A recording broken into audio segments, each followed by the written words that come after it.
everyone. Ayan, at ipapakita ko nga pala sa inyo yung mga pinamili ko sa Dali.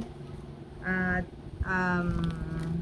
i-share ko lang sa inyo na kasi nga mura nga sa Dali. Yan, kagaya nitong baka cold.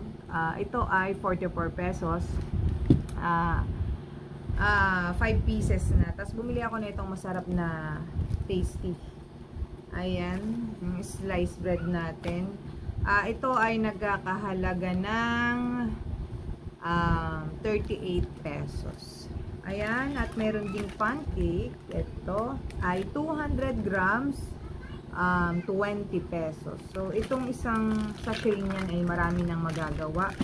Pwedeng pambaon ng inyong mga anakis. Ayan, pang merienda. Tapos, bumili rin ako nito. Palaman. Gonat. Ayan. Ito ay 79 pesos. 350 grams na. At ang dami niyang laman. Ayan, ganito siya. Ayan. Oh, diba? Strawberry and chocolate flavor.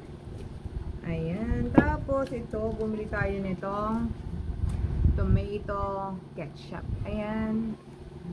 At ito ay 320 grams. Ang halaga niya ay 27.50.